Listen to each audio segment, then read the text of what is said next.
montre intelligente VO.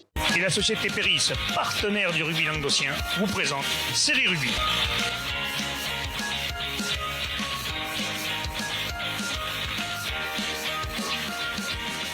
Bonsoir, bienvenue sur Série Rugby, votre émission pour le rugby en Occitanie, de la régionale à la fédérale.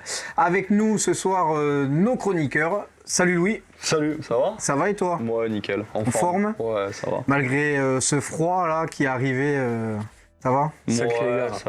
Ouais. Ça va. Bon, c'est l'hiver en même temps. Hein, Oui, c'est pas faux, c'est pas qui faux. fait un peu froid. Mais on n'a pas trop l'habitude ici. Non, c'est vrai. Donc du coup, bonsoir Bubu. Salut Joss, c'était... Ça va? T'as failli... Il a changé Alain. Hein. Il est parti en vacances, il a pris quelques couleurs. Et j'ai un peu... Vous ressemblez au niveau de la cage à ragoût. Ça y est, ça commence. Je sais pas comment je vais le prendre celle-là. Mon cimetière à Magré se porte très bien. C'est ce que je pourrais te dire, allez.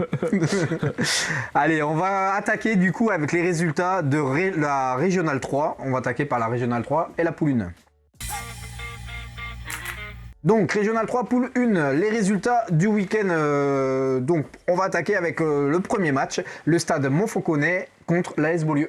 Ouais, et les Lions de Beaulieu qui continuent sur leur saison parfaite, 11 matchs, 7 bonus offensifs. Là, ils ont passé 7 essais à 1 à l'extérieur. Malgré un match qui s'est déroulé dans des conditions très difficiles avec des rafales de vent à 75 km/h. Ouais, il y avait du vent partout ce week-end. Il faisait 4 degrés, mais apparemment ressenti moins 8000. C'est ce qu'on m'a envoyé. Donc, il y a une ref cinématographique. Il fallait que je la pose. Donc une entame de match assez quand même compliquée et brouillonne pour les Lions de Beaulieu. Les joueurs de Montfaucon qui vont en profiter pour occuper le terrain, le camp de Beaulieu, mais qui vont pas réussir à scorer. Et là, dès que les Beaulieurois vont mettre la main sur le ballon et investir le camp de Montfaucon, ils vont inscrire leur premier essai par leur numéro 8, Tessonnier. Il y en aura 3 pour Beaulieu en première période, Tessonnier, Henri Galambrun et Émeric Pibre contre une pénalité de Quentin Levasseur. Ils mènent 19-3 à la pause. Ouais. Seconde période, rotation d'effectifs, 4 essais supplémentaires inscrits par Loïc Maraval, le doublé pour Mathieu Tessonnier, Clément Somade et Pierre Galambrun pour finir clôturer la marque, tandis que côté Montfaucon, c'est Théo Mercader qui va franchir la ligne pour sauver l'honneur et inscrire un essai. Victoire finale donc 43-10 pour le leader, bonus offensif. Le travail a été fait. Une très belle partie côté Montfauconnet pour Nicolas Jouve, qui a été un vrai poison dans les rucks. Et Peter Rouget, idem côté Beaulieu. À noter également que Beaulieu a perdu leur charnière sur leurs 2 demi de mêlée. Une blessure assez rapide au poignet pour Arthur Chivalier et une acromio pour Henri Galambrun. Donc des soucis à se faire côté Beaulieurois pour la suite. Pour les 9. Ouais. Voilà. Okay. On va leur souhaiter un prompt rétablissement. Bien évidemment. Bien entendu. Cela de nous, regardez pas. Tant il est vrai qu'il... Non, c'est pas ça. Je divague. Second match, c'était le RC Roquemort qui devait recevoir Marguerite. Ouais, donc match forfait de la part de Roquemort. À noter que c'est seulement le premier forfait de la saison pour Roquemort. Ouais, c'est Roquemort qui ça fait plusieurs années qu'ils sont dans le dur, ils s'accrochent tout le temps. Et là, c'est vrai que la période après les fêtes, les premiers froids, il y a peut-être... Voilà, ça a été peut-être un peu compliqué pour eux. Et du coup, il faut leur premier forfait de la saison. On espère en tout cas que ce sera le seul et qu'ils arriveront à redresser la tête et redresser la barre. Exactement. Et reprendre le cap. Exact. C'est l'arrivée du Vendée Globe qui te motive? Bah, t'as vu, ouais, merci. Je suis là-dessus. Je vois, merci, c'est bien. Donc, troisième match, le RC Villeneuve-les-Maguelones qui recevait RC Saint-Quentin-la-Poterie. Ouais, donc le match, Maguelone va inscrire 3 essais très rapidement dans les 20 premières minutes de jeu grâce aux joueurs Morzec, Casserin et Carriol pour mener 19-0 dès la 20e de jeu. Les visiteurs vont réagir par un essai d'Ettori. Mais ensuite Maguelone va directement inscrire un 4e essai, donc à la mi-temps ils mènent 24-7. En seconde mi-temps, les locaux auront un gros trou d'air, ils auront du mal à reprendre cette seconde mi-temps avec l'entrain de la première. Mais ils vont réussir malgré tout à multiplier les offensifs par la suite. Et du coup, Saint-Quentin va céder, à savoir que Saint-Quentin sont venus à 18, donc ça leur a peut-être joué des tours au niveau du banc. Mais du coup, victoire finale 50-7 avec du coup le bonus offensif, pour Maguelone. 8 essais à 1, le job est fait pour Villeneuve-les-Maguelone. Ça marche. Et du coup, RC Saint-Quentin-la-Poterie qui se déplace à 18, peut-être des problèmes d'effectifs, peut-être aussi, des blessés, des choses comme ça. C'est une saison de transition aussi pour les jeunes joueurs de Saint-Quentin. Ça marche. Mais ils s'accrochent tout le temps. Ah, mais c'est bien, au moins ils y vont. On voit qu'ils ont marqué un essai là. Le trou d'air que tu disais de Villeneuve-les-Maguelone aurait peut-être pu leur permettre d'inscrire d'autres points. Ils sont tombés sur une bonne défense de Maguelone malgré tout. Ça marche. 4e rencontre, le stade Huchaudois qui recevait Vendargue. Et victoire de Huchot 18-10. Ouais, c'était un match important parce que ça permet à Huchot de rester dans le train des poursuivants avec Villeneuve-les-Maguelone derrière Jacou et Marguerite. Et là, pareil, un match très venteux avec dimanche venteux, beaucoup de froid pour ce premier match de l'année. C'est Vendargue qui va avoir le vent dans le dos, vent violent dans le dos, qui va en profiter pour jouer dans le camp, bien entendu, de Huchot. Mais c'est quand même Vendargue qui va inscrire la première pénalité à la 3e minute de jeu. Huchot va remettre la main sur le ballon et après plusieurs temps de jeu, c'est un très bel essai du centre Liabresse qui sera transformé par Canino et ça donnera rien de plus sur la première mi-temps. On arrive au Citron avec un score de 7-3 pour les locaux. En deuxième période, après un quart d'heure de jeu, une nouvelle pénalité de Canino permet à Huchot de mener 10-3. Vendargue va réagir et va mettre un essai par son ailier Copper, qui sera transformé par Oustric, donc on est à 10 partout. La température va se réchauffer un petit peu avec un échange de voilà. À la 65e, nouvelle pénalité pour Canino et la pression continue de monter. Et Vendargue va se retrouver à 14. Du coup, ce sont les avants huchaudois qui vont en profiter. Et après une grosse séance, c'est le capitaine Vacher qui va inscrire l'essai. Et c'est le score à 18-10 pour Huchot. Une victoire méritée pour les Huchaudois et en plus qui ne laisse pas le bonus défensif à leurs adversaires du jour. C'est important au classement. Exactement, de creuser un peu l'écart. Vendargue aurait pu remonter, recoller. Exact. Et la dernière rencontre de cette poule 1 de la Régionale 3, la Grande Motte qui recevait la Tresse de Jacou. Pas beaucoup de choses à dire sur ce match, à part que Jacou gagne 8 essais à 1. Jacou gagne 8 essais à 1. 50-7. Bonus offensif. C'est le même score que Villeneuve-les-Maguelone. Exactement, donc il menait 31-0 déjà à la mi-temps. Donc, le boulot était déjà fait, ça a déroulé, c'est ça. Grosse saison de la Tresse. Ça a signalé que les Sharks étaient que 20. Pareil pour un premier match de l'année à la maison. Mais ils ont réussi à assurer le contrat et à noter les doublés de Noéman Gon et Charles Colonna, tandis que c'est le talonneur Berda qui inscrira l'essai pour les Sharks. On en reparlera un peu de ces problèmes d'effectifs en ce début de saison. J'ai eu des échos sur d'autres équipes dans d'autres poules des régionales supérieures. C'est très compliqué également. Après les fêtes, c'est toujours le creux. Ça marche. Donc on fait un point sur le classement. Le classement, en premier, l'AS Beaulieu avec 51 points, le RC Jacou, la Tresse avec deuxième ex-aequo avec Marguerite avec 40 points. Le Stade Huchaudois prend la suite avec 36 points ex-aequo avec Villeneuve-les-Maguelone. Vendargue, 29 points. Le RC Saint-Quentin-la Poterie, 16 points. Donc il y a un gros écart déjà. Le Stade Montfauconnet, 13 points. Avant-dernier, le RC La Grande Motte, 7 points. Et le RC Roquemort, toujours dans le dur avec moins 2. Beaulieu qui est 11 matchs, 11 victoires, 7 bonus offensifs. Je pense que j'ai pas fait le tour de toutes les poules, mais ils doivent pas être loin d'être l'équipe qui a le plus de points. Et derrière, quand même, ça suit. Ça suit. C'est distancé, mais Jacou et Marguerite, Huchot et Villeneuve-les-Maguelone, là, pour avoir le tiercé final. C'est ça. On sait que ces quatre-là, ça va se jouer. Faut pas lâcher, quoi. Et c'est dans ces matchs-là, cette période-là, qu'il va falloir aller chercher des points. Après, ce sera plus dur. Dès que le beau temps va revenir, les phases finales approchant, tout le monde va revenir sur les prêts. Hein, ça. on sait comment ça se passe. On connaissait qui se mettait au chaud pendant l'hiver et qui revenait pour les beaux jours. Se sortait de la naphtaline. On dira rien. Pas de on marque. sort pas de marque. sort pas de dossier. Ça marche.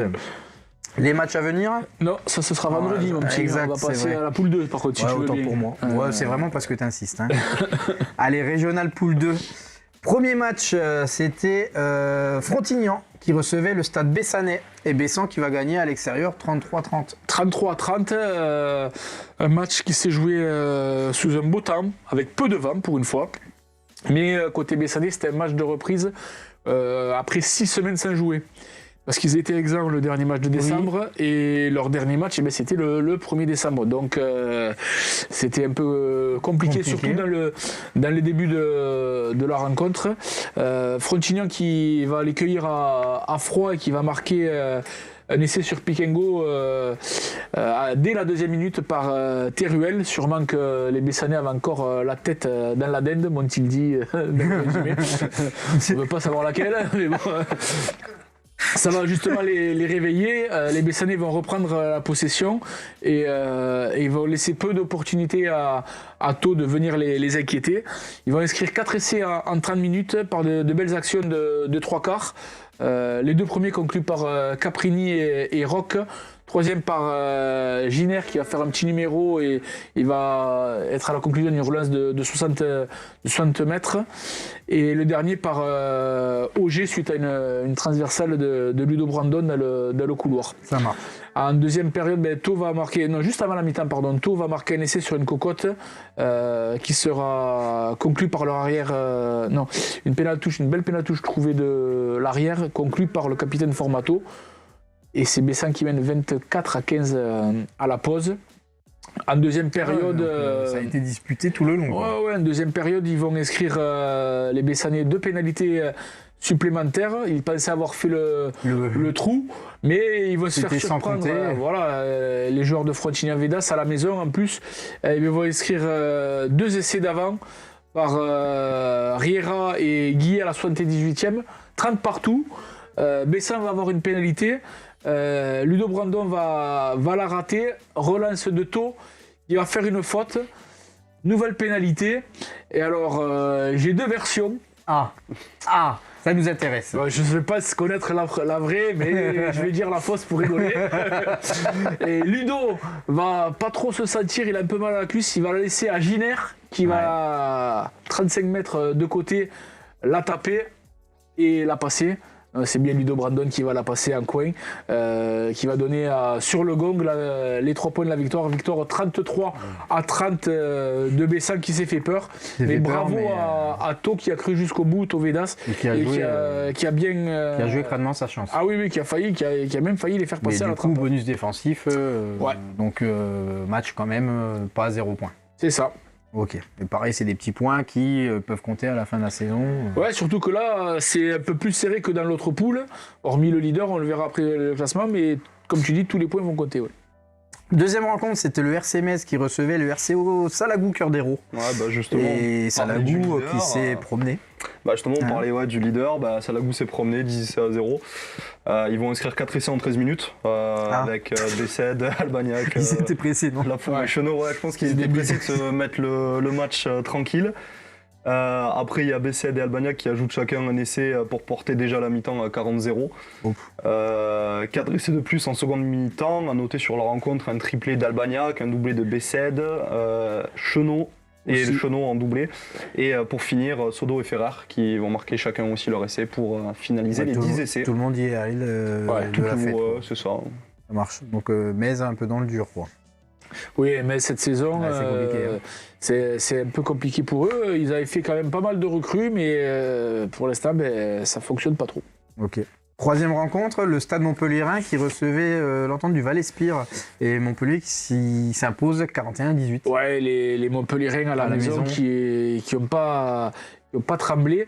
Les joueurs du Val-Espire qui avaient un peu remanié leur effectif pour ce déplacement et ben, Montpellier n'avait pas besoin de ça. Un essai très rapide justement de leur capitaine Nagusa, puis un essai de l'ailier Ribera. Tandis que le buteur Louis Xal pour les Ours les maintient à flot. Il y a 17-12 à la 20e, donc ils sont quand même dans le, ils sont dans le train, quoi. La défense du Stade Montpellier est bien en place et la paire de demi, il me semble que c'est, alors bouge pas, Prieux, Sicard et Labatte qui va aller chacun de leur essai en profitant d'une forte domination quand même du paquet d'avant Montpellier-Rennes. Pour faire gonfler le score du coup à 31-18 à la pause. En seconde période, Prieux Sicard va inscrire 2 essais supplémentaires, ce sera donc un triplé pour lui. Et une victoire vraiment méritée pour le Stade Montpellier qui du coup passe second derrière Salagou. Donc c'est pour eux une bonne opération, ce bonus offensif. Et voilà. Ça marche, merci. Mais je m'aperçois quand même qu'il y a quand même pas mal de joueurs en forme. Il y a pas mal de gros scores. On dit qu'il y a quelques équipes qui ont du mal à sortir de fête. Mais là, ça fait 2 poules qu'on fait. Il y a plusieurs doublés. Là, on est au 2e triplé, si je ne me trompe pas. Il y a quand même des mecs il y en a qui arrivent à tirer leur épingle du jeu. Heureusement. Oui, tant mieux. Et la dernière rencontre de cette poule 2, c'était Cabestany Olympique qui recevait le Bassin Sud Minervois. Oui, Cabestany qui avait besoin de points en ce début de saison. Et ils vont bien commencer parce que dès les premières minutes de jeu, via une attaque, ils vont porter le ballon pour inscrire très rapidement un premier essai par leur ailier Jules Bourrier dès la 4e minute de jeu. Le Sud Minervois va répondre directement par son buteur Erail d'une pénalité 4 minutes plus tard, donc 5-3. Fait de jeu directement par la suite, les locaux vont faire une faute, plaquage au haut, carton rouge. Donc Cabestany va jouer pendant 70 minutes de jeu à 14, puis ensuite il va y avoir 2 cartons jaunes et juste après un carton rouge pour Sud Minervois. Donc ça a joué à un moment donné 15 contre 15, 14 contre 15, 13 contre 14. Et ça a fini à 13 contre 13. Les 2 cartons jaunes, un échange d'amabilité. Voilà, c'est ça. Alors le deuxième, je sais pas. Divergence d'opinion. Le premier, c'était un plaquage au haut. Le deuxième, je crois qu'il y a eu un geste déplacé de joueurs de Basset, il me semble. C'est ça. Et à la mi-temps, du coup, les Catalans vont marquer 2 essais avant la mi-temps, donc ça va porter le score à 17-3. Et lors de la seconde mi-temps, Sud Minervois va marquer par eux aussi 2 essais, donc ça, ils vont vouloir remettre un petit peu du jeu, donc ça fait 17-15, mais Cabestany va avoir la possibilité de prendre 2 pénalités sur la fin de rencontre, qui vont les mettre, donc 23-15. Pronostic déjoué. Oui. Et Cabestany qui peut relancer un peu cette... Qui se relance un peu, qui se distance un peu de Marseillan, on va le voir au classement, puisque Marseillan a été exempt ce week-end. Et c'est le Bassin Sud Minervois qui peut peut-être nourrir quelques regrets, parce qu'ils avaient peut-être... ils partaient peut-être avec d'autres ambitions et auraient pu remonter. Cabestany, ça fait 2 ans là, qu'ils sont un peu en reconstruction et petit à petit ça commence à porter ses fruits et faire tomber le Bassin quand même, c'est pas une chose facile. Ouais. Sachant que le Bassin, si jouait le trio. Je pense qu'ils y allaient pour gagner, ils y allaient pas... S'ils gagnaient, ça leur permettait de remonter 2 ou 3, quoi. C'est ça. Donc là, c'est un joli coup de Cabestany. Du coup, on vient au classement, on va faire un point. Donc en première place, bien solidement ancré, le RCO Salagou Cœur d'Hérault avec 40 points. Deuxième, le Stade Montpelliérain avec 29 points. Le Stade Bessanais, troisième, 28. L'Entente du Val-Espire, 26 points. Cinquième, le Bassin Sud Minervois dont on vient de parler, 25 points. RC Frontignan-Védas, 21 points. Cabestany Olympique, 19. Marseillan RC, 16. Et Metz, dans le dur, 6 points. Ouais, c'est quand même assez serré. Entre le second, Stade Montpellier, 29, et Frontignan-Védas qui est 6e, il y a 8 points. Il y a 8 points. Ça peut aller vite. C'est peu et beaucoup à la fois, donc c'est ouvert encore. Il reste des matchs. Et à noter que Frontignan ne jouera pas le week-end prochain, donc Cabestany a fait un super coup quand même ce week-end de gagner. Et oui, parce que on le verra dans l'émission de vendredi, mais il y a un petit match sympa à venir. Ça marche. La régionale 3 poule 3, les matchs, on avait le RA Cerdagne-Cap-Cyr qui recevait l'ES Vinassan, victoire de Vinassan à l'extérieur 29-13. Ouais, les Vinassanais avec le bonus offensif qui vont faire un gros coup. Ouais, qui confirment leur place de leader parce que c'est qu'aller à Cerdan-Cap-Sir début janvier, alors déjà le reste de l'année c'est pas facile d'y monter. Et là c'est pas un cadeau. Et il y a beaucoup d'équipes qui vont un peu à poil, enfin non, bien couvertes, ouais, c'est mieux. On a compris. Hein? Et là ils sont pas allés pour faire de la figuration et d'ailleurs ils ont attaqué fort en inscrivant un essai dès la première minute. Un essai un peu casquette pour les joueurs de Cerdan-Cap-Sir. Coup d'envoi, un coup de pied de l'ouverture de Cerdan-Cap-Sir et un coup de pied du 10 de Vinassan et l'arrière de Cerdan-Cap-Sir qui se fait surprendre par le rebond et essai du centre de Vinassan dès la première minute, 7-0. Voilà. Ouais. Suite à ça, le RAC va quand même remettre les choses à l'endroit. Et après une grosse séance des avants, c'est Cédric Faugère, le troisième ligne, qui va inscrire le premier essai pour les locaux, 7-7, après la transformation de Guillaume Roux. On rappelle que Guillaume Roux, c'est le troisième ligne centre du RAC qui en plus bute, mais on continue, tu vas voir pourquoi je fais cette petite truc. Sur l'action qui suit justement, c'est le demi de mêlée du RAC qui va se blesser, qui se fracture un doigt, Clément Tortajade, donc pareil, on lui souhaite au doigt. Où ça? Au doigt. Juste un doigt. Voilà. Grosse réorganisation parce qu'il n'y avait pas de neuf remplaçants côté RAC, et qui c'est qui va jouer le couteau suisse? Et le troisième ligne centre, c'est logique, qui va jouer 9. Mais il a décalé d'un rang juste. Oui, il était pas loin, c'était plus près. Et quand même, ça doit quand même être une sacrée organisation du coup. Malgré tout, les joueurs du RAC dominent jusqu'au quart d'heure de jeu, où ils vont inscrire une pénalité supplémentaire. Mais à partir de la 20e, c'est Vinassan qui vraiment va mettre la main sur le ballon et prendre le jeu à son compte. Une pénalité puis un essai pour mener 17-10 à la mi-temps. En deuxième période, Vinassan ne faiblit pas. Et le RAC ne va pas trouver les solutions. Ils vont s'entêter à aller dans l'affrontement, alors que peut-être en écartant un petit peu, ça aurait pu ouvrir des solutions. Ça aurait pu trouver, mais toujours un petit en avant, une petite faute de main. Et du coup, le RAC n'arrive pas à scorer. Et c'est Vinassan qui eux en profitent pour inscrire 2 essais coup sur coup au quart d'heure de jeu, donc 54e et 57e. On menait 29-13. Et qui sera le score final. Voilà, ça ne bougera plus jusqu'à la fin. Grosse solidarité quand même défensive en fin de rencontre pour les joueurs du RAC pour ne pas encaisser d'autres points. Et on n'en bougera pas plus. Une victoire méritée pour Vinassan qui confirme son rang de leader, qui va chercher 5 points au RAC. On ne l'avait pas vu venir. Franchement, bravo, c'est une belle bravo au Pantig. Et pas mal de regrets quand même côté RAC parce qu'ils n'ont pas vraiment joué leur jeu et ils étaient un peu déçus de ça. À noter le très bon état d'esprit sur le terrain et l'arbitrage correct de M. Courtin. Parfait, merci. La deuxième rencontre, c'était l'Olympique Minervois 15 qui recevait Lioran 15. Victoire de Côte Minervois, de l'Olympique Minervois, pardon. Non, de Lioran. De Lioran, pourquoi je dis ça? De Lioran à l'extérieur, 31-16, avec le bonus offensif également. Ouais. Donc on voit que les deux premiers sont allés chercher des victoires plutôt intéressantes à l'extérieur. Ouais, les Luraniers, c'est toi mon petit, hein? Non, tu l'as pas? Non, j'ai zappé. Je vais te le faire, c'est pas grave. C'était un match assez accroché sur la première période. Hein. Il y avait juste 12-6 à la mi-temps, après un essai assez rapide de Cabrol pour Lioran. J'ai dit quoi?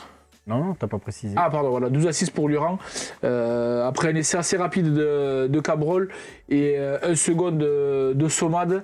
Des joueurs quand même qui ont un certain niveau, contre 2 pénalités de Delarose, donc 6-12 au citron. En deuxième période, voilà, avec l'expérience, les Lioraniers vont accentuer leur avance avec des essais de Flamand, de Berre, de Barthélemy. En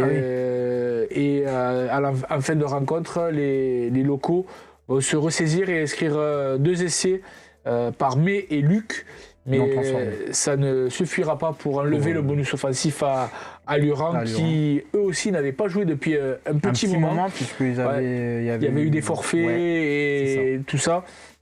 Donc il fallait se remettre en ordre de marche et chose plutôt faite et bien faite côté lyonnais. Ça marche, qui lui permet, on le verra par la suite, de rester au contact de Vinassan. La troisième rencontre, c'était Cornillan qui recevait l'Avenir Salanquais.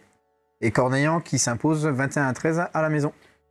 L'équipe de Cornillan qui avait le vent de face durant la première mi-temps, un vent de face qui a été plutôt compliqué apparemment à gérer pour cette équipe, mais grâce à énormément de pénalités des Salanquais, ils ont réussi à rentrer dans leurs 22 mètres, et sur une bonne combinaison en touche, ils vont marquer du coup leur premier essai par Guillamon qui va franchir la ligne, un essai non transformé, et puis ensuite le retour du bâton, c'est eux qui vont commettre pas mal de fautes, et qui du coup vont permettre aux Salanquais de revenir au score 6-5 grâce à 2 pénalités du buteur Gendre, qui parvient du coup à revenir au score. Et après une longue phase de possession dans les 22 mètres locaux, les Catalans parviennent à marquer un essai par leur arrière fond de cave, donc, qui sera transformé, donc score de 5-13. Et une réplique immédiate de la part de Cornillan d'un essai de Léonie qui sera transformé juste avant la mi-temps. 12-13. En seconde mi-temps, aucune équipe ne parvient à franchir le rideau défensif. Ouais. Ça va être grâce à des pénalités qui vont être transformées par Quentin Benoît, du Cornillanais du coup, qui va réussir à marquer énormément de points et qui va réussir à faire en sorte que le match se termine par une victoire de Cornillan 21-13. Ça marche, merci. Et l'équipe de Cornillan souhaite un bon rétablissement au joueur catalan qui est parti avec les pompiers sur le match. C'est cool. Un petit KO. Ça arrive. J'espère qu'il s'est bien rétabli en tout cas. On l'espère pour lui. Un point sur le classement. Vinassan installé en tête avec 46 points. Deuxième en poursuite, Lioran 15. La Rainette avec 44 points. Troisième, le CO Toche-Corbière avec 38 points. En quatrième, Cerdagne-Cap-Cyr 33 points. Cornillan en embuscade avec 24 points. Là, il y a un petit décrochage. Ouais, il y a un petit décrochage. Ouais. Mais ça va se jouer. Qui sont quand même bien installés. Après, on a Tuchan et Cerdagne-Cap-Cyr, même si Tuchan a un avantage de 5 points sur Cerdagne-Cap-Cyr. Et derrière, Cornillan qui a Cornillan 24, l'Olympique Minervois 21. Et l'Avenir Salanquais avec 16 points. Et l'Union Catalane et Corbière, forfait général. L'Union Catalane avec 13 points. Ça marche. On enchaîne. Avec la poule 4. Avec la poule 4, c'est bien, merci, tu suis. Okay. La rencontre, c'était le RC Limoux qui recevait Ers Pyrénées-Qatar. Victoire de Ers Pyrénées-Qatar à l'extérieur, avec un bonus défensif pour Limoux. Ouais, les Ers Pyrénées-Qatar qui avait attaqué fort avec un essai de la première minute de Danjou pour prendre la marque, plus les pénalités, les points au pied de Marcerou, 11e, 15e et 34e, qui leur permettent de mener 16-5 à la mi-temps. Limoux qui n'aura réagi que par un essai de Canac à la 26e. Et les Limouxins qui jouaient à la maison dans ce choc entre le premier qui recevait le second, ils ne vont pas vraiment trouver de solution en seconde période. Il va y avoir un essai d'Alex à la 64e avec la transformation de Geoffrey Mélé. Il va leur permettre de revenir à 12-16 et jusqu'au bout, ça va batailler des deux côtés et Ers Pyrénées-Qatar va réussir à conserver son avance et s'impose 16-12 chez le leader. Donc un très bon résultat pour les Audois. Ah oui, très très bon résultat. La deuxième rencontre, c'est l'ES Ville-Nouvelle qui recevait l'US Castelnau-Bastide. Ouais, victoire 18-10 pour Ville-Nouvelle qui reste au contact du trio de tête. Ça marche. Troisième rencontre, c'était le Ossala-Castillon qui recevait le RC Mazères. Victoire de RC Mazères, 41-6 bonus offensif. À l'extérieur, même commentaire que le match d'avant, sauf que c'était à l'extérieur et qu'il y a un bonus offensif. Et là, c'est pareil, là, cette poule, elle est très très serrée parce qu'entre le premier Limoux, 34 points, et le sixième Castelnau-Bastide, il n'y a que 7 points. Donc tout peut jouer, tout peut se bousculer. Dernière rencontre de ce week-end, c'était le RC Villeneuve-la-Comtale qui recevait l'AS La Barguillère. C'est ça. Et c'est La Barguillère, là aussi, on l'avait dit la semaine dernière, c'était important, toutes les équipes mieux classées allaient chez des moins bien classés. Et il y avait des points à prendre. Voilà, il fallait que tout le haut du tableau gagne pour ne pas bousculer trop le classement. Et les autres, voilà. Il y a même Ers Pyrénées-Qatar qui est allé renverser le leader chez lui qui n'était pas. Et donc du coup, c'est à Prat qui était exempt ce week-end. Donc un point sur le classement, Limoux 34 points, Ers Pyrénées-Qatar avec sa belle performance du week-end qui recolle à une unité seulement avec 33 points. à égalité avec la Barguillère, 33 points également. Juste derrière, Ville-Nouvelle avec 32 points, avec égalité avec le RC Mazères également 32. Et l'US Castelnau-Bastide, 27 points. Et là, on a un petit décrochage, enfin un gros décrochage. C'est à Prat à 10 points, Villeneuve-la-Comtale et l'US Ossala-Castillon avec 6 points chacun. On passe à la Régionale 2 ? On passe à la Régionale 2. Régional 2, poule 1. Le première rencontre du week-end, c'était Lunel qui recevait Saint-Gély, Pic Saint-Loup. Victoire de Lunel, 25-21, bonus défensif pour le Pic Saint-Loup. Ouais, Lunel qui s'impose dans une période compliquée, avec une vingtaine de joueurs absents à cause de blessures ou indisponibles. Il n'y avait que 52 joueurs disponibles sur ce week-end, donc quand tu comptes qu'il en faudra 22. Alors apparemment la baie, Tchété, Louis, ils ont joué à 12, c'est ça ? Ah, la baie a joué à 12, ouais. Ils ont joué à 12. Joueurs, ils ont fait monter 3 juniors sur leur catégorie. Et puis après, bon, malheureusement... Les juniors, c'est Edouard Beck, Isitolo Attal et Johan Toumazé. Donc ils sont venus porter main forte aux seniors. Ouais, ils se sont inclinés 24 à 40 avec une sombre histoire de ligne. On n'en dira pas plus. On n'en dira pas plus. Si jamais on a des infos, on vous rappellera. Voilà. Laissez la police faire son travail. Croyez bien que si nous avons des infos... L'arbitrage a apparemment été litigieux, mais bon, c'est pas... Ça va, il y a pire. Ouais. Lunel qui donc s'est imposé donc 25 à 21 dans un match très important parce que depuis le 3 novembre Lunel ne s'était pas imposé. Ils vont ouvrir la marque dès la 10e minute par un essai du centre Fauvet et mène 7-0. Pic Saint-Loup qui va réagir assez rapidement par un essai de Bouquet à la 12e minute de jeu. Dans un match agréable où les deux équipes jouent tous les ballons. On l'avait dit la semaine dernière, c'est deux équipes qui se ressemblent, des équipes jeunes qui aiment jouer au ballon. Malgré le fort Mistral, ils ont oui, ça soufflait pas mal, on a vu le drapeau sur la première image. Ouais, il faisait énormément de vent ce week-end-là. Lunel qui va être un peu désorganisé car ils vont avoir 3 blessés en 10 minutes, notamment une seconde ligne, un centre et un arrière. Donc déjà qu'ils étaient dans le dur au niveau effectif. Ça va pas faciliter la chose pour la suite. Mais les remplaçants quand même vont assurer et Lunel va revenir va pousser fort pour profiter des charges des avants et c'est le demi-mêlée Marchand qui va inscrire un essai à la 26e minute, 14-7, ce sera le score à la mi-temps. En seconde période, ils vont prendre un peu plus d'avance grâce à une pénalité et mener 17-7. Mais ils auraient pu accroître leur avantage aux alentours de la 50e, mais malheureusement la pénalité va toucher le poteau. Le Pic Saint-Loup va en profiter pour marquer un essai transformé par Verger et revenir à 3 petits points, 17-14. Les avants de Lunel vont être un peu piqués au vif, ils vont retrouver un peu de gaz et ils vont inscrire un 3e essai par Bertrand qui ne sera pas transformé, 22-14. Il reste 8 points d'avance, mais rien n'est fait parce que Pic Saint-Loup qui va tout donner dans la bataille. Ils vont inscrire une nouvelle pénalité, 25-14. Et le Pic va inscrire un dernier essai par Bouquet, donc son doublé à la 77e, 25-21. Et les Pescalunes qui vont jouer les 5 dernières minutes en étant très sérieux en défense pour ne pas craquer. Et ils vont s'imposer donc 25-21. Un grand bravo donc, aux Lunélois qui retrouvent le chemin de la victoire. Ça va faire du bien au groupe, ça. À signaler aussi que quand même c'est un club complet, les Lunénois. Donc la B a joué, la première a joué, et en plus les vétérans qui ont tenu la buvette et se sont occupés de faire les repas à tout le monde. Donc, ça, et les dirigeants aussi. Donc voilà, c'est important de tous tirer dans le même sens. Exactement. La deuxième rencontre, c'était l'entente des 3 clochers qui recevaient Bagnols-Marcoul et Bagnols-Marcoul qui va chercher une victoire à l'extérieur.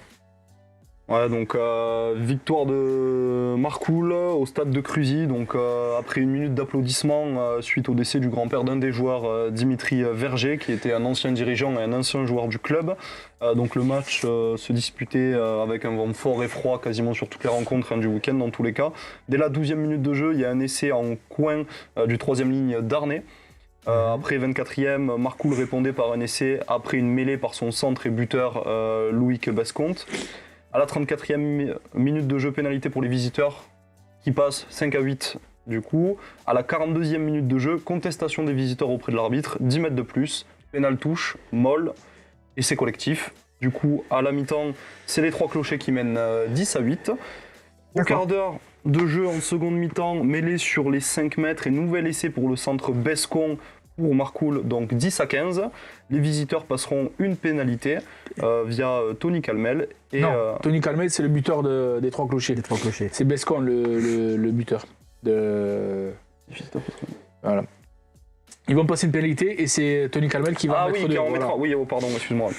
Donc, les visiteurs passeront une pénalité et le buteur Tony Calmel en mettra 2 de plus, score derrière. Et du coup, 16-18. Bonus défensif. Bonus défensif. Clochers qui perdent à la maison. Ouais, celle-là aussi, on ne l'avait pas vu venir. Pardon, excuse-moi. Que Bagnoles Marcoul, c'était costaud devant, mais on pensait quand même que Cruzy Saint-Chilien 40 à la maison. En plus, c'était le premier match à Cruzy cette année. On s'attendait peut-être à mieux. Ouais. Donc troisième match, c'était un petit choc là. C'était le derby, l'AS Montadi contre le second. Voilà, qui recevait Nissan Colombier. Avant le match, c'était le premier contre le second. Avant le match. Et donc victoire de Morian, 16-10. 16-10, dans un match accroché mais quand même assez équilibré. Nissan qui va ouvrir la marque avec une pénalité et Morian Montadi qui va réagir pour revenir et passer devant de 9-3 à la mi-temps. Des pénalités notamment glanées par le travail de sape des avants morianais, montadinois. En deuxième période, sur le même rythme, pas mal de jeux mais pas beaucoup de points. Nissan va mettre un essai par Fer à la 60e pour passer devant 9-10. Ouais. Et en fin de match, Morian Montadi qui va remettre la main sur le ballon et inscrire l'essai de la gagne par Frey. 16-10, score final. Donc Morian Montadi qui conserve son fauteuil de leader. Et quand même Nissan Colombier qui repart avec un bonus défensif. Que tout le monde n'ira pas faire à Morian. Voilà. Le dernier match du week-end dans cette poule 1, c'était le RC Saint-Gilles qui recevait le Sport Tiragne Serres Villeneuve. 27 partout. C'est ça, et Saint-Gilles démarre très fort, vent dans le dos, et sur le coup d'envoi, ils mettent directement la pression à Port-Tiragne et marquent par Batailleur et transformation de Loré. Ensuite, sur un contre, Noyer ramasse le ballon et se défait de 2 défenseurs pour marquer un essai. Transformation de Loré encore, score 14-0 très vite dans le match. Les Gardois reviennent dans le camp hérolté et à plusieurs temps de jeu. Sam Ferrer aplati et c'est non transformé 19-0. Donc passage un petit peu à vide pour Serres Villeneuve à ce moment-là. Après, c'est une équipe qui est un peu rompue, qui a il y a quelques anciens, ça s'affole pas. C'est ça, ouais. Mais là, ils avaient fait une première mi-temps. Face au vent, ils ont eu du mal à mettre leur jeu. Ils ont fait une entame de match catastrophique. D'autant plus qu'avant la mi-temps, Saint-Gilles obtient une pénalité sur un geste d'anti-jeu. Carton rouge pour Port-Tiragne, donc ils vont jouer jusqu'à la fin à 14. Saint-Gilles joue la pénalité à la main et après plusieurs temps de jeu, Noyer il va de son doublé et marque en coin. Non transformé, donc la mi-temps 24-0 pour Saint-Gilles. Avec un joueur de moins pour faire Port-Tiragne à ce moment-là. Ouais, donc là, ça a dû ronfler un peu dans les vestiaires. Ça a dû ronfler et ça a dû motiver les joueurs parce qu'on a vu le score final. On imagine le discours du coach. Ouais. Hein, je pense que ça a dû souffler, ouais. Du coup, Port-Tiragne attaque très fort d'entrée sur cette deuxième mi-temps et marque un essai transformé 9 minutes plus tard. Il remarque encore un essai transformé, donc 24-14. Dès le début de deuxième mi-temps, ils ont mis les armes pour pouvoir essayer de faire quelque chose dans ce match. Et revenir dans le match. C'est ça. Pour se permettre d'exister. Il marque un troisième essai à la 65e, non transformé aussi, donc 24-19. 2 faits de jeu vont arriver. Le premier, c'est que Saint-Gilles, après une mêlée, fait une combinaison derrière et Noyer file à l'essai quand l'arbitre revient sur une faute à l'avantage de Saint-Gilles. Donc ils comprennent pas beaucoup, ils comprennent pas pourquoi l'arbitre revient sur la faute au lieu de siffler l'essai. L'arbitre a pu expliquer la décision après. N'a pas pu. N'a pas pu expliquer la décision après. Il s'est trompé, ça arrive. Il y avait avantage, il l'a laissé, le 9 prend malheureusement va marquer. Malheureusement pour Saint-Gilles. Voilà, comme quoi, il n'y a pas forcément que moi qui a eu des décisions litigieuses ce week-end. Ah bon? Et à mon avis, il y en a sur tous les terrains. Juste après, sur un plaquage retourné sur un joueur de Saint-Gilles, la faute n'est pas sifflée. Le joueur de Saint-Gilles reste au sol, obligeant l'intervention des pompiers, encore sur un autre match, puis d'une infirmière. Arrêt du match pendant 40 à 50 minutes, aucun carton. Donc ça met en colère forcément les dirigeants de Saint-Chillois. Mais après ces faits de jeu, il reste 8 minutes de jeu. Loré passe une pénalité, passant le score à 27-19. Et cette fois, c'est Serre Sport Tirane qui vont marquer une pénalité, revenir à 5 points, puis marquer un essai qui ne sera pas transformé, 27-27. Le score n'évoluera plus. Faut quand même dire une chose, c'est que Port-Tirane en deuxième mi-temps... s'en sort d'une belle, chacun a eu sa mi-temps, et Port-Tirane qui va signer un coup à 14. À 14, ouais, c'est ça. Ouais. Saint-Gilles quand même qui reste invaincu chez eux, face au second de la poule. Ouais, mais qui pouvait espérer mieux vu leur première période et ces faits de jeu qui les chagrinent un peu. Ça marche. À noter que Muriel-Tézan était exempt, donc on va faire un point sur le classement. L'AS Montréal-Montady, tu l'as dit tout à l'heure Bubu, installé en leader avec 32 points. À l'affût, on a Serre Sport Tirane Villeneuve avec 28 points, l'US Nissan Colombier et le RO Lunel ex-aequo avec 25 points, Muriel-Tézan qui n'a pas joué à 20 points, ex-aequo avec Saint-Gély-Pic-Saint-Loup, 20 points également, et le RC Saint-Gilles, 20 points aussi. Bagnols-Marcoul, 18, et l'Entente Les Trois Clochers, 17 points. C'est quand même assez serré. C'est serré. Alors, Montréal-Montady est premier, certes. Il n'y a que 4 points d'avance sur le SPCV. Et derrière. Il n'y en a que 7 avec jusqu'à Lunel. Il va falloir batailler jusqu'au bout. Tous les points vont compter, comme on l'a déjà dit. Puis mais là, pareil, il y a du pour troisième au dernier. Place, il va y avoir une belle lutte parce que voilà, tu l'as dit, le dernier a 17 points, mais le 5e a 20 points. Donc il y a que 3 points d'avance. Et même le 4e a 25 points. Donc. Tout est encore. Comme on disait sur la poule d'avant, ça peut aller très vite. Il y a des points qui vont être importants à aller chercher. Comme on disait tout à l'heure, là, sur la période un peu fraîche où il y a des équipes qui sont en plus grande difficulté que d'autres. Exactement. On le sait très bien, le bonheur des uns fait souvent le malheur des autres. C'est ça.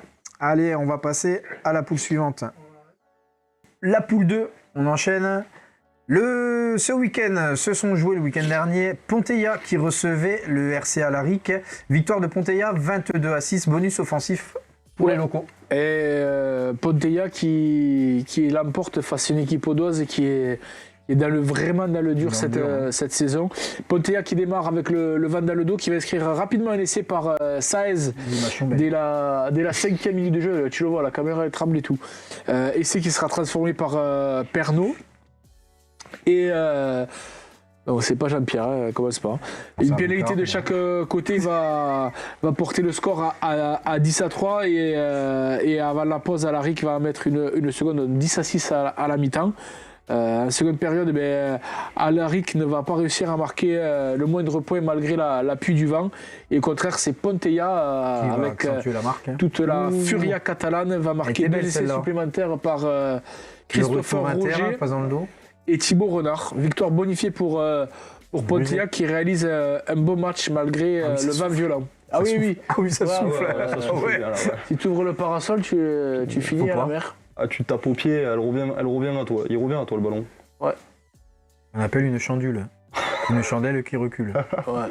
Spécialité de. Il est beau aussi. Ah ouais, j'étais inventeur de la chandule, du moins du terme. Ensuite, on a Canet qui recevait le leader Olonzac, et Canet qui chute à la maison pour la 2e fois cette saison, si je ne me trompe pas. C'est ça. 21-28, bonus défensif pour Canet. Pas passé loin pour les protégés de Wally. Les protégés de Wally, mais ça n'aura pas été suffisant. Ouais, non. Pourtant, il menait à la mi-temps 9-5 avec une bonne première mi-temps, en tout cas pour les Canets. Mais, les Canetois. Ouais, les Canetois, pardon.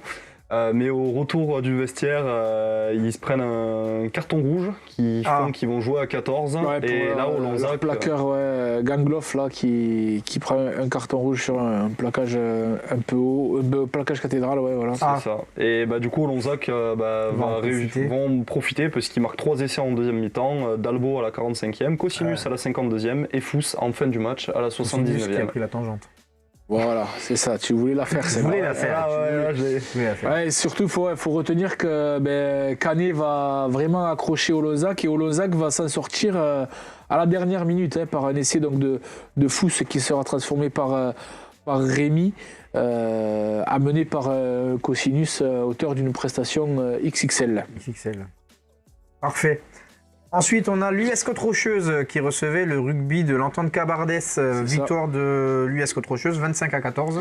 Ouais, un match qui est compliqué, qui a démarré avec une petite péripétie pour les joueurs du REC qui sont tombés en panne, donc ils sont arrivés un peu à la bourre, préparation un peu tronquée, un coup d'envoi un peu décalé. Aussi un point important côté de la côte rocheuse, forte, voire très forte tramontane qui a soufflé une mitale chacun. Du coup, c'est Côte Rocheuse qui va attaquer Van dans le dos et qui va préférer jouer avec ses avants dans un jeu direct plutôt qu'essayer d'occuper le terrain. Ouais, plutôt qu'essayer de faire des envolées de 3/4 où les passes sont compliquées avec le vent. Pour resserrer les lignes. Ils vont dominer les collisions. Cabardès va se mettre de nombreuses fois à la faute, ce qui va permettre aux Catalans de camper dans leur camp sans toutefois réussir à transpercer la ligne audoise. Grâce à une bonne défense de leurs 3/4, les Catalans vont réussir à bloquer les relances des joueurs du Cabardès. Et après, c'est suite à leur travail de sape des avants, c'est l'inévitable Thomas Robinet qui va écrire le premier essai de la rencontre, puis un second. Il a ouvert les vannes. Voilà, après, on l'a fait à peu près. Tu sais comment il est lourd en plus, Alain Simon, avec ce genre de blague, il l'a fait à peu près à chaque fois qu'il marque un essai. C'est pour ça, comme il n'est pas là. Tu prends le relais, il y a des traditions. T'es solidaire. Puis donc la Côte Rocheuse qui va écrire un superbe essai après pas mal de passes après contact entre avant et 3/4 par son buteur Thomas Hans, donc mi-temps 18-0. Pas cher payé d'après les échos qu'on en a eu, où ils auraient pu peut-être avoir un peu plus d'avance pour les joueurs de Côte Rocheuse. Cabardès, cette fois-ci, Van dans le dos, va effectuer le coaching, va jouer tous les ballons, et même parfois depuis leurs 22 mètres. C'est la Côte Rocheuse qui va à nouveau baisser de régime à leur tour plutôt qu'à nouveau, et qui va encaisser 2 essais par l'huilier, et après une sublime attaque, un essai de Ballard en première main. Il reste 10 minutes à jouer, plus 4 pour la Côte Rocheuse. Ils vont à nouveau s'en remettre à leur jeu frontal. Et sur l'une de leurs occasions franches en fin de match, c'est Robinet qui va inscrire son doublé. Et Vas-y. Non, je le ferai pas. Tu la fais pas, tu l'as déjà faite, c'est bon. Donc de terminer le match avec une plus forte avance. Donc 25-14, victoire importante pour la Côte Rocheuse qui avait besoin de points pour essayer de s'extirper de cette zone rouge. Ça marche. Ensuite, on a Ouveillan-Cuxac-Salel qui recevait le Foyer laïque Auvernais. Bon, victoire sans appel avec le bonus offensif sur un score fleuve, 95-17. Ouais, 15 essais à 3 sur ce match. À noter les triplés de Kylian Susila, Clément Roujas et Laurent Belot, le buteur, qui finira pour le coup lui la partie avec 27 points au compteur. Pas mal. Ouais. Voilà, Foyer laïque qui est vraiment qui est dans le dur, effectivement, en dernier. Et puis et là, les derniers, mais c'est pas fini quand même. On va le voir. Les 3 derniers, ils ont 2 points d'écart. Donc on va le voir après. Donc, et ne jouez pas ce week-end l'entente de la tête. Donc, au classement, premier bien installé, et grâce notamment à sa victoire à Canet, l'AS Olonzac Minervois avec 40 points. 4 longueurs derrière, on a l'entente de la tête qui ne jouait pas ce week-end avec 36 points. Troisième, Ouveillan-Cuxac-Salel 32, l'AS Canet 25, il y a un petit décrochage là.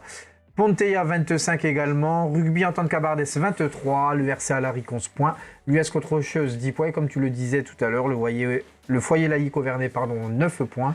Donc ces 3 équipes, Alaric, l'US Côte Rocheuse et Foyer, se tiennent... Là, ça va se jouer. Le maintien, il est joué pour personne. Non, ça va être des finales tous les week-ends. Les 2 premières places, elles sont peut-être plus promises à l'entente de la tête et à Olonzac. Quoique, Ouveillan-Cuxac-Salel n'est qu'à 4 points derrière. 4 points derrière l'entente de la tête. Mais et après, il y a le match pour la 4-5-6 avec Canet, Ponteilla et le REC. Ouais. Donc, c'est pas aussi serré que dans d'autres poules comme on a pu le voir. Mais il y a quand même. Sachant que comme tu as une équipe qui est exemple chaque fois il y a une petite. C'est ça. Il y a un petit chassé-croisé, on le verra. Demain Vendredi. Vendredi, pardon. Excuse-moi. Ensuite, Poule 3. Poule 3. Régional de Poule 3. Ce week-end, il y avait Mirepoix, Piège-Lauragais-Malpère qui ne s'est pas joué. Ça a été reporté. Ocillon-Mazamet recevait l'US Foix et Ocillon qui s'incline à domicile avec le bonus défensif 18 à 24. Ouais, Ocillon qui avait pourtant bien débuté la rencontre avec un essai très rapide dès la première minute par Karivenk qui sera transformé par Olaya. Puis Foix va répondre 10 minutes plus tard en inscrivant leur premier essai pour revenir à hauteur des locaux. Malgré une occupation territoriale favorable aux Tarnais et de nombreuses tentatives pour marquer, ils vont seulement réussir à inscrire 3 points au pied sur une pénalité par leur buteur Olaya pour mener 10 à 7 à la mi-temps. Foix pourtant avait été vraiment dominé par Ocillon Mazamet, mais l'USAM n'a pas réussi à concrétiser ses temps forts. Et au retour des vestiaires, le match va un peu plus s'équilibrer. Et malgré la domination d'Ocillon, c'est Foix qui va s'imposer. Il y a eu une action qui a fait beaucoup parler. Il y a un joueur d'Ocillon qui va faire un grattage dans son embut pour défendre. Et finalement, l'arbitre va le considérer comme illicite et offrir un essai à Foix qui va permettre aux joueurs, aux Fuxéens de reprendre l'avantage et ça va donner un petit coup sur la tête des locaux. Et malgré un essai de Pierre Pistre qui va permettre à Ocillon de repasser devant 18 à 17 à quelques minutes de la fin, et c'est finalement un dernier essai fuxéen avec toute l'expérience et l'habitude le métier. C'est ce que je... Merci. Je t'en prie, avec plaisir. Qui va sceller la victoire 24 à 18. Voilà, beaucoup de frustration côté Ocillonnais. Ouais, j'imagine. Surtout après avoir autant dominé. Mais dominer n'est pas gagné et Foix n'est pas... Cette action litigieuse, ça doit faire rager. Et ça profite à Foix. Ok. L'US Vielmur recevait l'ES Laroque-Dolm, victoire de Laroque-Dolm à l'extérieur, 30 à 27. Bonus défensif pour Vielmur, mine de rien, le 6e. Laroque-Dolm, le leader, a fait le boulot à l'extérieur face à Vielmur. Victoire étriquée. Victoire quand même. Victoire importante. Peut-être peu regretter en tout cas de passer à côté de pourquoi pas battre le leader. Mais bon, c'est le classement, c'est les équipes du classement qui ont réussi à faire le meilleur résultat. Donc le premier a battu Vielmur chez eux. Ok, la Bruguière 15 recevait Puylaurens, victoire de Puylaurens à l'extérieur. Donc on remarquera que sur cette poule, c'est tous ceux qui se sont déplacés qui sont allés gagner. Ouais. Et puis Laurent qui s'est imposé à l'extérieur 18-8 avec une première pénalité de Lorient, pardon. Puis à la 21e minute de jeu, essai du Pilier 8-0 pour les visiteurs, score à la mi-temps. En deuxième période, il y aura pas mal de cartons côté visiteurs. Mais malgré tout, ils vont réussir quand même à s'imposer. Troisième ligne, Pagès à la 45e minute de jeu qui va inscrire un essai. La Bruguière va réduire la marque par Bellotti, 5 à 15 à l'heure de jeu. Mais la Bruguière va inscrire une pénalité pour revenir dans le bonus défensif. Mais à la 78e minute de jeu, c'est Pagès, le troisième ligne, qui va passer une pénalité suite à la blessure du buteur. Et victoire finale, 18. C'est le week-end des troisième lignes qui butent. Côté RAC, il bute tout le temps. Là, c'était plus du dépannage. Et victoire finale, 18 à 8. Un match de reprise où on retiendra que les 4 points de la victoire côté visiteur. Ça marche. À signaler que l'US Latour du Crieux-Vergnol ne jouait pas ce week-end. C'est ça. Au classement, premier, Laroque-Dolm, 45 points bien installé devant Foix avec 39 points. Puylaurens avec 32, l'US Ocillon Mazamet 26 points, Piège-le-Raguet-Malpère 22, l'US Velmur 17, Mirepoix 14.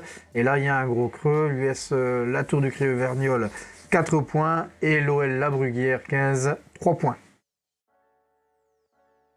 Oui, Bubu. Ah oui, non, c'est... Régional 2, poule 4. Ce week-end se jouait l'US Portet-sur-Garonne qui recevait l'Entente Fleury-Salcoursan. Fleury qui chute à une petite longueur avec le bonus défensif. Et ouais, à Portet. Le leader qui se fait surprendre. Celle-là, on l'avait pas vu venir. Le leader qui était invaincu.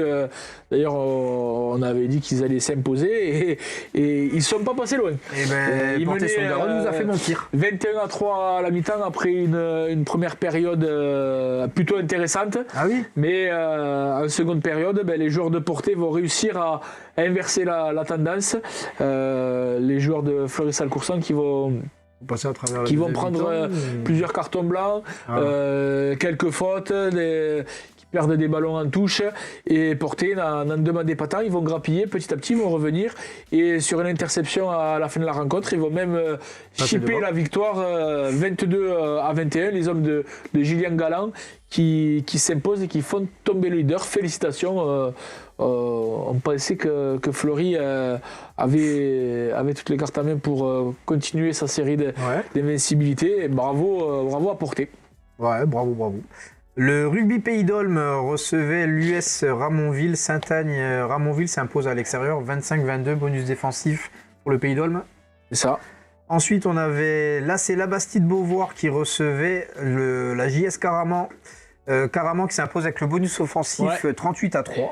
Ouais, c'est important pour Caraman, justement, qui profite de la déconvenue de Fleury-Salcoursan pour grappiller quelques points. Et revenir à c'était important de faire des points aussi, étant donné que Ramonville s'est imposé et Saint-Orens également. Il ne fallait pas se laisser distancer. Et oui, comme tu le disais, Saint-Orens s'est imposé à domicile face au RC Quinte-Fossegrive 11-3. Sachant que les Ads-sur-Lez ne jouaient pas ce week-end. Au classement, on le voit, Fleury-Salcoursan toujours premier malgré sa déconvenue du week-end avec 38 points.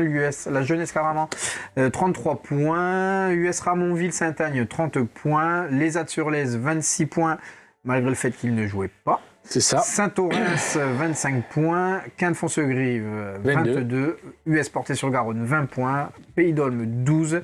Et la Bastide-Beauvoir, 4 points. On enchaîne. Allez. Avec la poule 8. Poule 8, Régional 2. Bon, là, ça va aller assez vite. US Carmont Rugby s'est imposé 34-0 avec le bonus offensif sur l'US Séverac. Ouais, difficile déplacement pour les Séveraguais chez le 3e. Ils ont subi la loi du plus fort. 34-0, bonus offensif. Ouais. Rabastens Coufouleux s'est imposé 48-0 aussi, gros score fleuve, bonus offensif face au RC Rougier. C'est ça. Là-haut Vivier s'est imposé à domicile 13-9 face au stade Morsois. Ils font tomber le leader quand même. Il y a pas mal de leaders qui ont contribué sur l'entrée de cette nouvelle année. C'est ça. Donc, mais bonus défensif quand même pour le stade Morsois. C'est ça. Ensuite, on a Cap-de-Nac qui recevait l'AS Lille sur Tarn, mais ça s'est pas joué, ça a été reporté. Et Mande-Lozère qui était exempt ce week-end. Au classement, le stade Morsois, 37 points. Lille sur Tarn, 35. Carmont Rugby, 28. Ouais, sans jouer, pardon. Vivier, 24 points. Rabassin-Coufouleux, 24. Mande-Lozère, 23. RC Rougier 17, Cap-de-Nac 7 points et Séverac 5 points. Ouais, là les deux premiers sont assez décrochés, mais après du 3e au 6e Mande, il n'y a que 5 points d'écart. Donc c'est l'une des poules quand même les moins condensées sur les premières places en tout cas. On sent qu'il y a vraiment 2 leaders et après le reste se bataille les 3, 4 et 6 places. Et malheureusement, on a Cap-de-Nac et Séverac qui sont bien distancés. Ouais. Oui, et Rougier 7e. Mais c'est pas encore. Mande, c'est pas encore cuit quand même pour Séverac. Ils sont ils sont pas loin. Voilà. Ils sont pas loin. C'est fini pour la Régionale 2, on passe à la Régionale 1. Ce week-end en Régionale 1 se jouait Bédarieux qui recevait Sigean pour la nouvelle.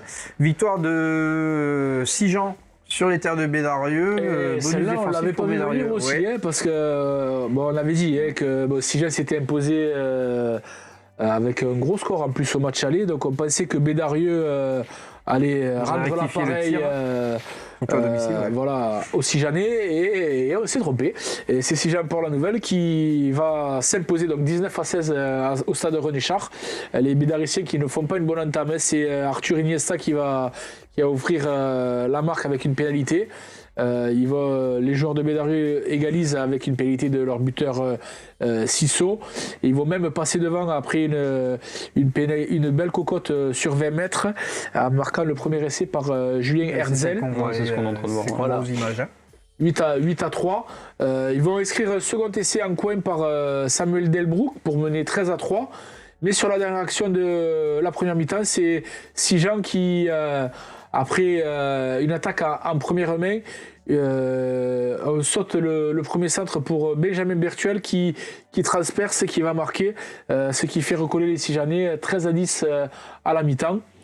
Au retour des vestiaires, les Bédariciens vont être beaucoup trop indisciplinés et Iniesta va égaliser 13 partout. Puis 16-13 avec une pénalité de Sissot à nouveau. Mais Sijan va remettre la main sur le ballon et par 2 pénalités va repasser devant.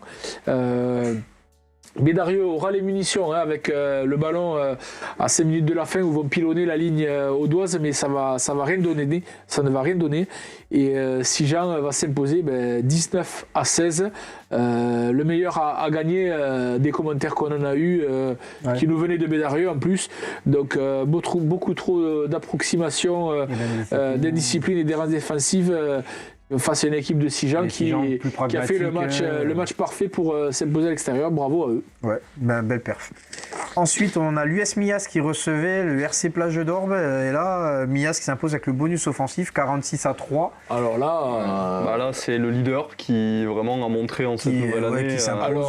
Il fallait. Clairement, on pensait que Mias ne perdrait pas à la maison. Mais pas comme ça. Par contre, filer 46 points au Plage d'Orbe, chapeau. Il y a pas mal de problèmes d'effectifs. Il me semble que, parce que même l'AB a pris à peu près le même tarif. Et là, ils ont encaissé quand même 8 essais. T'as un coach qui est obligé de jouer. C'est un peu compliqué. Et en tout cas, les Catalans, pour des promus, qui ont renouvelé un peu leur effectif, changé de staff, et ils se débrouillent quand même. Concluant. Ils se débrouillent quand même pas mal. Ouais.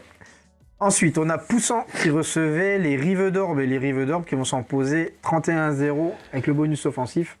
31-5, non ? À 5, pardon, 31-5. À Poussan, pardon, excusez-moi. Ouais, à Poussan, une victoire bonifiée assez logique des Rives d'Orbe qui vont inscrire 4 essais par Bedos. Dofundo, l'arrière serial marqueur 9 essais à 11 matchs. Grisot et Rudy Weisset.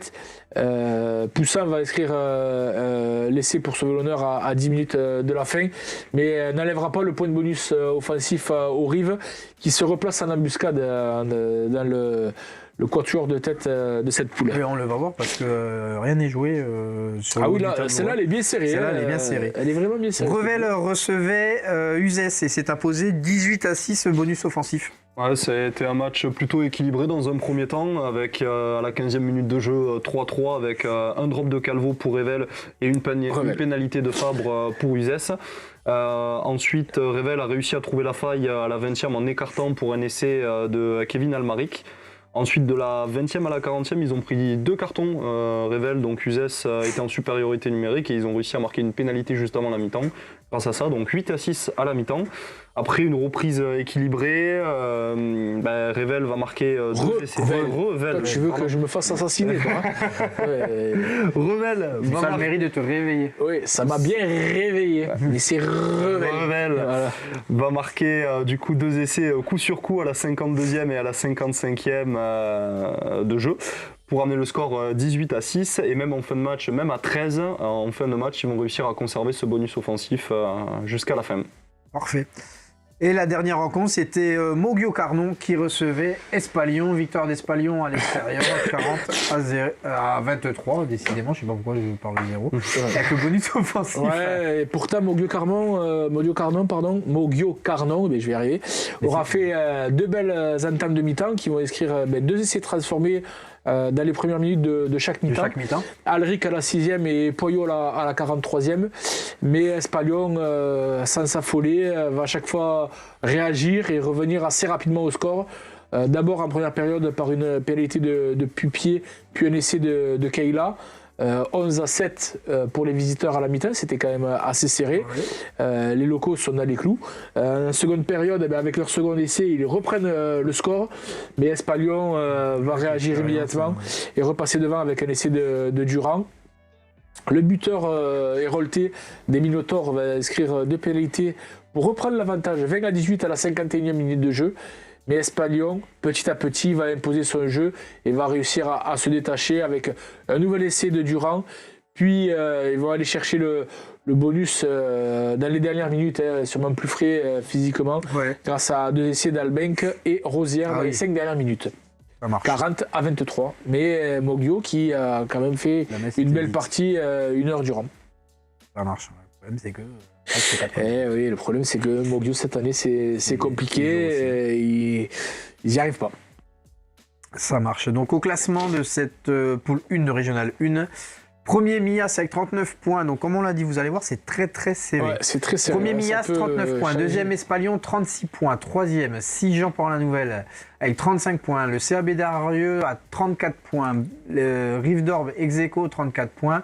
Le RC Plage d'Orbe, 27 points, Uzès 20 points, Poussant 19 points, Revel 19 points également et Moggio Carnon 1 point. Une petite unité. C'est vraiment c'est serré, très serré. La 5e place. Hein. La première à la 5e place, mais pour le maintien aussi, parce que Moggio Carnon, c'est pas malheureusement ils sont condamnés, mais Revel, Poussant et Uzès, ils se tiennent à 20, 19-19 et jusqu'au bout, il va falloir batailler. C'est ça. Là, on fait que cette poule. C'est parfait. Donc ce sera peut-être l'occasion de se dire à vendredi. Sûrement. Ouais, on va faire ça. On va faire ça vendredi. Allez, ça marche.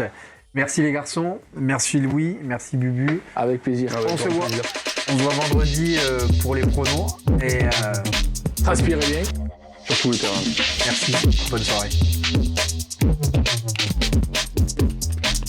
Caméra intelligente VO. Et la société Péris, partenaire du rugby languedocien, vous présente Série Rugby.